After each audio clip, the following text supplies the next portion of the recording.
ನಮಸ್ಕಾರ ಸ್ನೇಹಿತರೆ, ಈ ವಿಡಿಯೋದಲ್ಲಿ ನಾವು ಭಾರತ ದೇಶಕ್ಕೆ ಆಯ್ಕೆಯಾದ ಮುಸ್ಲಿಂ ಮುಖ್ಯಮಂತ್ರಿಗಳ ಬಗ್ಗೆ ನೋಡ್ತಾ ಹೋಗೋಣ. ಭಾರತಕ್ಕೆ ಸ್ವತಂತ್ರ ಸಿಗುವ ಮೊದಲೇ ಅಂದರೆ ಬ್ರಿಟಿಷರ ಅವಧಿಯಲ್ಲಿ ಕೂಡ ಮುಸ್ಲಿಮರು ಮುಖ್ಯಮಂತ್ರಿಗಳಾಗಿ ಕೆಲಸ ಮಾಡಿದ್ದಾರೆ. ಆದರೆ ಆಗ ಮುಖ್ಯಮಂತ್ರಿ ಸ್ಥಾನವನ್ನು ಕೂಡ ಪ್ರಧಾನಮಂತ್ರಿ ಅಂತ ಕರೀತಾ ಇದ್ರು. ಹೀಗೆ ಅವಿಭಜಿತ ಭಾರತದ ಪಂಜಾಬ್ ಪ್ರಾಂತ್ಯಕ್ಕೆ ಸಿಕಂದರ್ ಹಯಾತ್ ಖಾನ್ ಹಾಗೂ ಮಲಿಕ್ ಖಿಜರ್ ಹಯಾತ್ ದೇವಾನರ್ ಅವರು ಪ್ರಧಾನಮಂತ್ರಿಗಳಾಗಿ ಕೆಲಸ ಮಾಡಿದ್ದಾರೆ. ಹಾಗೂ ಬಂಗಾಳ ಪ್ರಾಂತ್ಯಕ್ಕೆ ಅಬ್ದುಲ್ ಕಸೀಂ ಫಜ್ಲುಲ್ ಹಕ್, ಖಾಜಾ ನಜೀಮುದ್ದೀನ್ ಹಾಗೂ ಹುಸೇನ್ ಶಾಹಿ ಸುಹ್ರಾವರ್ದಿಯವರು ಪ್ರಧಾನಮಂತ್ರಿಗಳಾಗಿ ಕೆಲಸ ಮಾಡಿದ್ದಾರೆ. ಉತ್ತರ ಪ್ರದೇಶ ಪ್ರಾಂತ್ಯಕ್ಕೆ ನವಾಬ್ ಆಫ್ ಚತಾರಿ, ಬಿಹಾರ ಪ್ರಾಂತ್ಯಕ್ಕೆ ಮೊಹಮ್ಮದ್ ಯೂನುಸ್ ಹಾಗೂ ಅಸ್ಸಾಂ ಪ್ರಾಂತ್ಯಕ್ಕೆ ಮೊಹಮ್ಮದ್ ಸಾದುಲ್ಲರವರು ಪ್ರಧಾನಿಯಾಗಿ ಕೆಲಸ ಮಾಡಿದ್ದಾರೆ. ಸ್ವತಂತ್ರ ಪೂರ್ವ ಭಾರತಕ್ಕೆ ಒಟ್ಟು 8 ಜನ ಮುಸ್ಲಿಮರು ಪ್ರಧಾನಮಂತ್ರಿಗಳಾಗಿ ಕೆಲಸ ಮಾಡಿದ್ದಾರೆ. ಸ್ವಾತಂತ್ರ್ಯ ನಂತರ ಭಾರತದ ಜಮ್ಮು ಕಾಶ್ಮೀರ ರಾಜ್ಯಕ್ಕೆ ಶೇಖ್ ಅಬ್ದುಲ್ಲಾ, ಬಕ್ಷಿ ಗುಲಾಂ ಮೊಹಮ್ಮದ್, ಖ್ವಾಜಾ ಸಂಶುದ್ದೀನ್, ಗುಲಾಂ ಮೊಹಮ್ಮದ್ ಸಾದಿಕ್, ಸೈಯದ್ ಮೀರ್ ಖಾಸಿಂ, ಫಾರೂಕ್ ಅಬ್ದುಲ್ಲಾ, ಗುಲಾಂ ಮೊಹಮ್ಮದ್ ಶಾ, ಮುಫ್ತಿ ಮೊಹಮ್ಮದ್ ಸಯೀದ್, ಗುಲಾಂ ನಬಿ ಆಜಾದ್, ಮೆಹಬೂಬಾ ಮುಫ್ತಿ ಹಾಗೂ ಓಮರ್ ಅಬ್ದುಲ್ಲಾರವರು ಮುಖ್ಯಮಂತ್ರಿಗಳಾಗಿ ಕೆಲಸ ಮಾಡಿದ್ದಾರೆ. ಆದರೆ ಜಮ್ಮು ಕಾಶ್ಮೀರ ಮುಸ್ಲಿಂ ಬಹುಸಂಖ್ಯಾತ ರಾಜ್ಯವಾಗಿರೋದ್ರಿಂದ ಅದರಲ್ಲಿ ವಿಶೇಷತೆ ಏನಿಲ್ಲ. ಜಮ್ಮು ಕಾಶ್ಮೀರ ಹೊರತುಪಡಿಸಿ ಭಾರತಕ್ಕೆ ಆಯ್ಕೆಯಾದ ಮೊದಲ ಮುಸ್ಲಿಂ ಮುಖ್ಯಮಂತ್ರಿ ಅಂದ್ರೆ ಅದು MOH ಫಾರೂಕ್. 6 ಸೆಪ್ಟೆಂಬರ್ 1937ರಲ್ಲಿ ಪಾಂಡಿಚೇರಿಯಲ್ಲಿ ಹುಟ್ಟಿದ ಇವರು ಭಾರತಕ್ಕೆ ಸ್ವತಂತ್ರ ಸಿಕ್ಕಿದ್ದರು ಪಾಂಡಿಚೇರಿ ಇನ್ನು ಫ್ರೆಂಚರ ಆಳ್ವಿಕೆಯಲ್ಲಿ ಇದ್ದ ಕಾರಣ ಆಗಿನ್ನೂ ವಿದ್ಯಾರ್ಥಿಯಾಗಿದ್ದ ಫಾರೂಕ್ ಪಾಂಡಿಚೇರಿಯ ಸ್ವತಂತ್ರಕ್ಕೆ ಹೋರಾಡ್ತಾರೆ. ನಂತರ ಕಾಂಗ್ರೆಸ್ ಸೇರಿ ರಾಜಕೀಯ ಪ್ರಾರಂಭಿಸಿ 1967ರಲ್ಲಿ ಪಾಂಡಿಚೇರಿಯ ಮುಖ್ಯಮಂತ್ರಿಯಾಗಿ ಆಯ್ಕೆಯಾಗಿ ಸ್ವತಂತ್ರ ಭಾರತದ ಮೊದಲ ಮುಸ್ಲಿಂ ಮುಖ್ಯಮಂತ್ರಿ ಎನಿಸಿಕೊಳ್ತಾರೆ. ಮುಂದೆ DMK ಪಕ್ಷ ಸೇರಿ 1969ರಲ್ಲಿ ಮತ್ತೊಮ್ಮೆ CM ಆಗ್ತಾರೆ. 1985ರಲ್ಲಿ ಕಾಂಗ್ರೆಸ್ ಪಕ್ಷದಿಂದ 3ನೇ ಬಾರಿ ಮುಖ್ಯಮಂತ್ರಿ ಆಗ್ತಾರೆ. ಮುಂದೆ ಲೋಕಸಭೆಗೆ ಆಯ್ಕೆಯಾಗಿ PV ನರಸಿಂಹರಾವ್ ಸರ್ಕಾರದಲ್ಲಿ ಪ್ರವಾಸೋದ್ಯಮ ಹಾಗೂ ನಾಗರಿಕ ವಿಮಾನಯಾನ ಮಂತ್ರಿ ಆಗ್ತಾರೆ. 2010ರಲ್ಲಿ ಜಾರ್ಖಂಡ್ನ ರಾಜ್ಯಪಾಲರಾಗ್ತಾರೆ. 2011ರಲ್ಲಿ ಕೇರಳದ ರಾಜ್ಯಪಾಲರಾಗ್ತಾರೆ. ಇನ್ನು ಹುದ್ದೆಯಲ್ಲಿ ಇದ್ದಾಗಲೇ 26 ಜನವರಿ 2012ರಲ್ಲಿ ಗಣರಾಜ್ಯೋತ್ಸವದಂದು ಸಾವನ್ನಪ್ತಾರೆ. ಬರ್ಕತುಲ್ಲಾ ಇವರು ರಾಜಸ್ಥಾನದ ಏಕೈಕ ಮುಸ್ಲಿಂ ಮುಖ್ಯಮಂತ್ರಿಯಾಗಿದ್ದಾರೆ. 25 ಅಕ್ಟೋಬರ್ 1920ರಲ್ಲಿ ರಾಜಸ್ಥಾನದ ಜೋಧ್ಪುರದಲ್ಲಿ ಹುಟ್ಟಿದ ಇವರು ಲಕ್ನೋಗೆ ವಿದ್ಯಾಭ್ಯಾಸಕ್ಕೆ ತೆರಳಿ ಫಿರೋಜ್ ಗಾಂಧಿಗೆ ಆಪ್ತರಾಗ್ತಾರೆ. ಅವರ ಹೆಂಡತಿ ಇಂದಿರಾ ಗಾಂಧಿಯನ್ನು ಅತ್ತಿಗೆ ಅಂತ ಕರೀತಾ ಇದ್ರು. ಇದೇ ಪರಿಚಯದಿಂದ ರಾಜ್ಯಸಭೆಗೆ ಆಯ್ಕೆ ಆಗ್ತಾರೆ.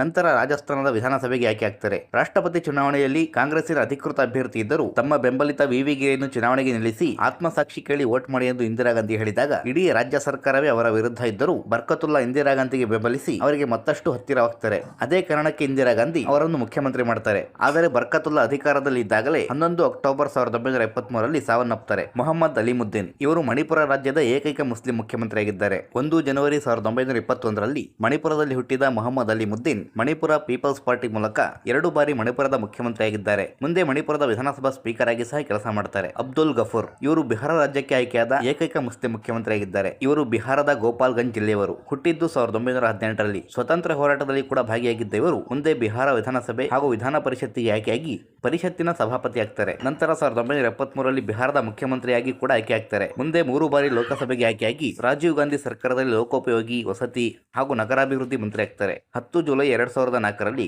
85ನೇ ವಯಸ್ಸಲ್ಲಿ ಸಾವನ್ನಪ್ತಾರೆ. CH ಮೊಹಮ್ಮದ್ ಕೋಯ ಇವರು ಕೇರಳದ ಕೋಝಿಕೋಡ್ ಜಿಲ್ಲೆಯ ಅಥೋಲಿ ಗ್ರಾಮದವರು. ಹುಟ್ಟಿದ್ದು 15 ಜುಲೈ 1927ರಲ್ಲಿ. 1957ರಲ್ಲಿ ಮೊದಲ ಬಾರಿ ಕೇರಳ ವಿಧಾನಸಭೆಗೆ ಆಯ್ಕೆಯಾದ ಇವರು ಕೇರಳ ಸರ್ಕಾರದಲ್ಲಿ ಶಿಕ್ಷಣ, ಗೃಹ ಹಾಗೂ ಹಣಕಾಸು ಇಲಾಖೆಗಳು ಸೇರಿದಂತೆ ಅನೇಕ ಇಲಾಖೆಗಳ ಮಂತ್ರಿ ಆಗ್ತಾರೆ. 1961ರಲ್ಲಿ ಕೇರಳ ವಿಧಾನಸಭಾ ಸ್ಪೀಕರ್ ಆಗ್ತಾರೆ. ನಂತರ 1962ರಲ್ಲಿ ಲೋಕಸಭೆಗೆ ಆಯ್ಕೆ ಆಗ್ತಾರೆ. 1979ರಲ್ಲಿ ಮುಸ್ಲಿಂ ಲೀಗ್ ಪಕ್ಷದಿಂದ ಕೇರಳದ ಮುಖ್ಯಮಂತ್ರಿಯಾಗಿ ಆಯ್ಕೆಯಾಗಿ ಸಂಸದ ಸ್ಥಾನಕ್ಕೆ ರಾಜೀನಾಮೆ ಕೊಡ್ತಾರೆ. ಮುಂದೆ ಬಂದ K ಕರುಣಾಕರನ್ ಸರ್ಕಾರದಲ್ಲಿ ಉಪಮುಖ್ಯಮಂತ್ರಿಯಾಗಿ ಆಯ್ಕೆ ಆಗ್ತಾರೆ. ಈ ಹುದ್ದೆಯಲ್ಲಿ ಇದ್ದಾಗಲೇ 28 ಸೆಪ್ಟೆಂಬರ್ 1983ರಲ್ಲಿ ಸಾವನ್ನಪ್ತಾರೆ. AR ಅಂತೋಲೆ ಇವರು ಮಹಾರಾಷ್ಟ್ರದ ರಾಯಗಢದವರು. ಹುಟ್ಟಿದ್ದು 9 ಫೆಬ್ರವರಿ 1929ರಲ್ಲಿ. 1962ರಲ್ಲಿ ಮೊದಲ ಬಾರಿ ಮಹಾರಾಷ್ಟ್ರದ ಶಾಸಕರಾದ ಇವರು ಅನೇಕ ಇಲಾಖೆಗಳ ಮಂತ್ರಿ ಆಗ್ತಾರೆ. 1972ರಲ್ಲಿ ರಾಜ್ಯಸಭೆಗೆ ಆಯ್ಕೆ ಆಗ್ತಾರೆ. 1980ರಲ್ಲಿ ಮತ್ತೆ ಮಹಾರಾಷ್ಟ್ರದ ವಿಧಾನಸಭೆಗೆ ಆಯ್ಕೆಯಾಗಿ ಮುಖ್ಯಮಂತ್ರಿ ಆಗ್ತಾರೆ. ಆದರೆ ಇವರ ಮೇಲೆ ಭ್ರಷ್ಟಾಚಾರದ ಆರೋಪಗಳು ಬಂದು 2 ವರ್ಷಕ್ಕೆ ರಾಜೀನಾಮೆ ಪಡೆಯಲಾಗುತ್ತೆ. ಮುಂದೆ ಲೋಕಸಭೆಗೆ ಆಯ್ಕೆಯಾಗಿ ಕೇಂದ್ರದಲ್ಲಿ ಜಲಸಂಪನ್ಮೂಲ, ನದಿ ಅಭಿವೃದ್ಧಿ, ಗಂಗಾ ಪುನರುಜ್ಜೀವನ, ಆರೋಗ್ಯ ಮತ್ತು ಕುಟುಂಬ ಕಲ್ಯಾಣ ಹಾಗೂ ಅಲ್ಪಸಂಖ್ಯಾತ ಅಭಿವೃದ್ಧಿ ಮಂತ್ರಿ ಆಗ್ತಾರೆ. 2014 ಡಿಸೆಂಬರ್ 2ರಂದು ಸಾವನ್ನಪ್ತಾರೆ. ಅನ್ವರಾ ತೈಮೂರ್ ಇವರು ಭಾರತದ ಮೊದಲ ಮಹಿಳಾ ಮುಸ್ಲಿಂ ಮುಖ್ಯಮಂತ್ರಿಯಾಗಿದ್ದಾರೆ. 24 ನವೆಂಬರ್ 1936ರಲ್ಲಿ ಅಸ್ಸಾಂ ರಾಜ್ಯದಲ್ಲಿ ಹುಟ್ಟಿದ ಇವರು 1972ರಲ್ಲಿ ಮೊದಲ ಬಾರಿ ಅಸ್ಸಾಮಿನ ಶಾಸಕರಾಗಿ ಆಯ್ಕೆ ಆಗ್ತಾರೆ. ಮೊದಲ ಬಾರಿಯಲ್ಲಿ ಶಿಕ್ಷಣ ಮಂತ್ರಿ ಆಗ್ತಾರೆ. 1978ರಲ್ಲಿ ಮತ್ತೊಮ್ಮೆ ವಿಧಾನಸಭೆಗೆ ಆಯ್ಕೆಯಾಗಿ 1980ರಲ್ಲಿ ಅಸ್ಸಾಮಿನ ಮುಖ್ಯಮಂತ್ರಿಯಾಗಿ ಆಯ್ಕೆ ಆಗ್ತಾರೆ. 6 ತಿಂಗಳಿಗೆ ಇವರ ಅಧಿಕಾರ ಅಂತ್ಯ ಆಗುತ್ತೆ. ನಂತರ ಮತ್ತೆ ಅಸ್ಸಾಂ ಸರ್ಕಾರದಲ್ಲಿ ಲೋಕೋಪಯೋಗಿ ಹಾಗೂ ಕೃಷಿ ಮಂತ್ರಿ ಆಗ್ತಾರೆ. 2 ಬಾರಿ ರಾಜ್ಯಸಭೆಗೆ ಕೂಡ ಆಯ್ಕೆ ಆಗ್ತಾರೆ. ಜಮ್ಮು ಕಾಶ್ಮೀರ ಹೊರತುಪಡಿಸಿ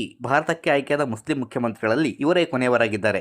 ಭಾರತ ದೇಶಕ್ಕೆ ಇದುವರೆಗೂ 18 ಜನ ಮುಸ್ಲಿಮರು ಮುಖ್ಯಮಂತ್ರಿಗಳಾಗಿ ಆಯ್ಕೆಯಾಗಿದ್ದಾರೆ. ಅದರಲ್ಲಿ 11 ಜನ ಜಮ್ಮು ಕಾಶ್ಮೀರದವರೇ ಆಗಿದ್ದಾರೆ. ಜಮ್ಮು ಕಾಶ್ಮೀರ ಬಿಟ್ಟರೆ ದೇಶಾದ್ಯಂತ ಕೇವಲ 7 ಜನ ಮುಸ್ಲಿಮರು ಮುಖ್ಯಮಂತ್ರಿಗಳಾಗಿ ಆಯ್ಕೆಯಾಗಿದ್ದಾರೆ. 7ರಲ್ಲಿ 6 ಜನ CM ಆಗಿದ್ದು ಕೇಂದ್ರದಲ್ಲಿ ಇಂದಿರಾ ಗಾಂಧಿ ಅಧಿಕಾರದಲ್ಲಿ ಇದ್ದ ಸಮಯದಲ್ಲೇ. ಬೇರೆಯವರ ಅಧಿಕಾರ ಸಮಯದಲ್ಲಿ ಸಮಯದಲ್ಲಿ ಅದು ಸಾಧ್ಯ ಆಗಿಲ್ಲ. 1967ರಿಂದ 1980ರವರೆಗಿನ ಕೇವಲ 13 ವರ್ಷದ ಅವಧಿ ಒಳಗೆ ಎಲ್ಲಾ ಮುಸ್ಲಿಂ ಮುಖ್ಯಮಂತ್ರಿಗಳು ಆಯ್ಕೆಯಾಗಿದ್ದರು. ಮುಸ್ಲಿಮರನ್ನು ಹೆಚ್ಚಾಗಿ ಮುಖ್ಯಮಂತ್ರಿಗಳಾಗಿ ಆಯ್ಕೆ ಮಾಡಿದ ಪಕ್ಷ ಅಂದ್ರೆ ಅದು ಕಾಂಗ್ರೆಸ್. ಕಾಂಗ್ರೆಸ್ ಪಕ್ಷದಿಂದ ಒಟ್ಟು 8 ಜನರು ಮುಖ್ಯಮಂತ್ರಿಗಳಾಗಿ ಆಯ್ಕೆಯಾಗಿದ್ದಾರೆ. ಬಿಟ್ಟರೆ ನ್ಯಾಷನಲ್ ಕಾನ್ಫರೆನ್ಸ್ ಪಕ್ಷದಿಂದ 5 ಜನ, ಪಿಡಿಪಿ ಪಕ್ಷದಿಂದ 2 ಹಾಗೂ Muslim League, DMK, Manipur People's Party ಹಾಗೂ ಆವಾಮಿ ನ್ಯಾಷನಲ್ ಕಾನ್ಫರೆನ್ಸ್ ಪಕ್ಷಗಳಿಂದ ಒಬ್ಬೊಬ್ಬರು ಮುಖ್ಯಮಂತ್ರಿಗಳಾಗಿ ಆಯ್ಕೆಯಾಗಿದ್ದಾರೆ. ಇನ್ನು ಅತಿ ಹೆಚ್ಚು ಮುಸ್ಲಿಮರು ಆಯ್ಕೆಯಾದ ರಾಜ್ಯ ಅಂದ್ರೆ ಅದು ಜಮ್ಮು ಕಾಶ್ಮೀರ. ಒಟ್ಟು 11 ಜನ ಮುಸ್ಲಿಮರು ಆಯ್ಕೆಯಾಗಿದ್ದಾರೆ. ಬಿಟ್ಟರೆ ಬಿಹಾರ, ರಾಜಸ್ಥಾನ, ಕೇರಳ, ಅಸ್ಸಾಂ, ಮಣಿಪುರ, ಮಹಾರಾಷ್ಟ್ರ ಹಾಗೂ ಪಾಂಡಿಚೇರಿ ರಾಜ್ಯಗಳಿಂದ ಒಬ್ಬೊಬ್ಬರು ಮುಖ್ಯಮಂತ್ರಿಗಳಾಗಿ ಆಯ್ಕೆಯಾಗಿದ್ದಾರೆ. ಕೊನೆಯ ಮುಸ್ಲಿಂ ಮುಖ್ಯಮಂತ್ರಿ ಆಯ್ಕೆಯಾಗಿದ್ದು 1980ರಲ್ಲಿ. ಅಲ್ಲಿಂದ ಇದುವರೆಗೂ 46 ವರ್ಷ ಕಳೆದಿದೆ. ಯಾವುದೇ ರಾಜ್ಯಕ್ಕೆ ಮುಸ್ಲಿಮರು ಮುಖ್ಯಮಂತ್ರಿಗಳಾಗಿ ಆಯ್ಕೆಯಾಗಿಲ್ಲ. ನಮ್ಮ ಕರ್ನಾಟಕ ರಾಜ್ಯಕ್ಕೂ ಕೂಡ ಇದುವರೆಗೂ ಮುಸ್ಲಿಂ ಮುಖ್ಯಮಂತ್ರಿ ಆಯ್ಕೆಯಾಗಿಲ್ಲ. ಸೊ ಇದಾಗಿತ್ತು ಸ್ನೇಹಿತರೆ, ಭಾರತಕ್ಕೆ ಆಯ್ಕೆಯಾದ ಮುಸ್ಲಿಂ ಮುಖ್ಯಮಂತ್ರಿಗಳ ಬಗ್ಗೆ ತಿಳಿಸಿಕೊಡುವಂತಹ ಪ್ರಯತ್ನ. ನಮ್ಮ ವರದಿ ಇಷ್ಟ ಆಗಿದ್ರೆ ಲೈಕ್ ಮಾಡಿ, ಶೇರ್ ಮಾಡಿ ಹಾಗೂ ನಮ್ಮ ಚಾನಲ್ ಅನ್ನು ಸಬ್ಸ್ಕ್ರೈಬ್ ಮಾಡಿಕೊಡಿ.